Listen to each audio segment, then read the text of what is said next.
afternoon everyone. This is Shahnaz, your social teacher. In our previous class, we study about natural resources.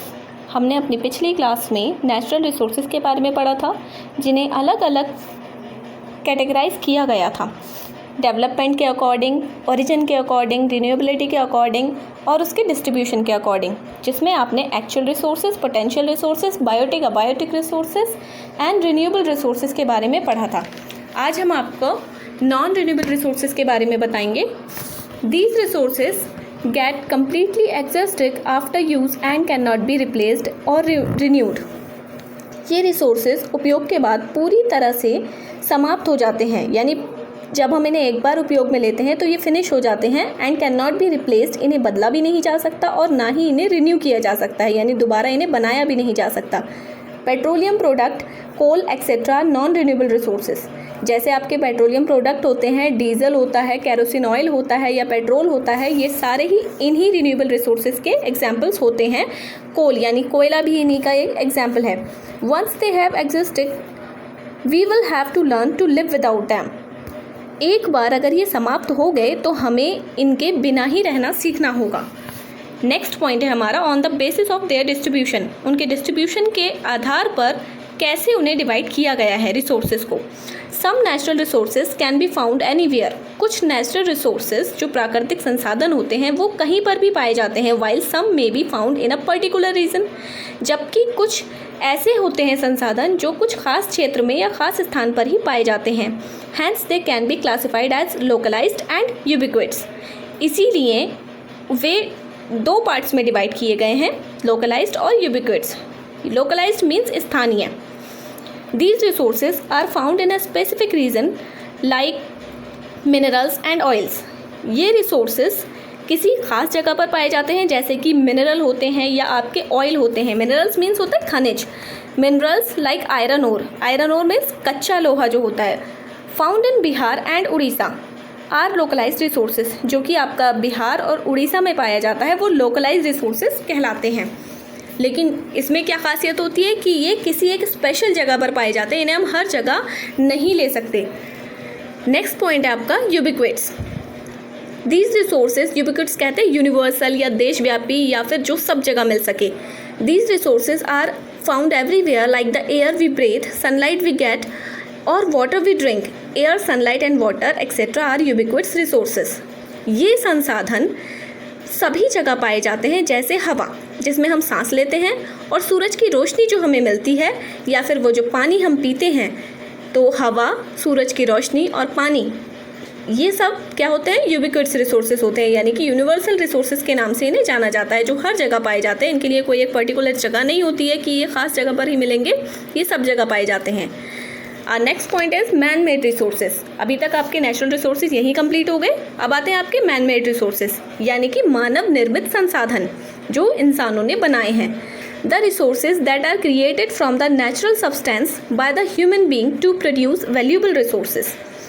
मानव द्वारा प्राकृतिक उत्पादों के निर्माण के लिए जो रिसोर्सेज बनाए जाते हैं या वैल्यूएबल प्रोडक्ट तैयार किए जाते हैं जो लोगों की ज़रूरत को पूरा कर सकते हैं, वो आपके मानव निर्मित संसाधन कहलाते हैं, known as man made resources. जैसे कि आपका roads, railways, building, park, office etcetera are example of man made resources. जो आपके रोड होते हैं अपनी सुविधा के लिए लोग बनाते हैं, रेलवेज होती हैं, बिल्डिंग्स होते हैं, पार्क और ऑफिस बनाए जाते हैं, ये सभी मैन मेड रिसोर्सेज के एग्जाम्पल्स हैं। These resources require high technologies along with skill, knowledge and intelligence of the human being. ये resources, ये संसाधन इन संसाधनों में उच्च तकनीकों की ज़रूरत होती है, यानी टेक्नोलॉजी की ज़रूरत होती है जो हाई टेक्नोलॉजी इसमें यूज़ की जाती है। अलॉन्ग विद स्किल, साथ में क्या होनी चाहिए, टैलेंट भी होना चाहिए। जो इंसानों में टैलेंट होता है या जो अलग अलग टेक्निक का इस्तेमाल करके चीज़ों को डेवलप करते हैं। नॉलेज होनी चाहिए, यानी ज्ञान होना चाहिए, और इंटेलिजेंस यानी कि बुद्धि होनी चाहिए, जो कि इंसानों के अंदर पाई जाती है। उसी के अकॉर्डिंग वो चीज़ों को अपनी ज़रूरत के हिसाब से डेवलप कर नए रिसोर्सेज तैयार। Next point is human resources. Human resources means मानव संसाधन। The human being are the most important resources. मानव सबसे महत्वपूर्ण संसाधन है। Human being with their skill and technology and hard work harness the natural resources.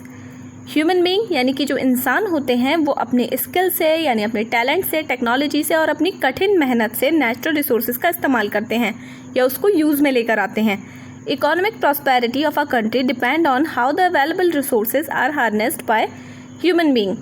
किसी भी देश की आर्थिक समृद्धि इस बात पर निर्भर करती है कि मानव द्वारा उपलब्ध संसाधनों का वहाँ पर किस प्रकार उपयोग किया जाता है या कैसे उसे इस्तेमाल किया जाता है।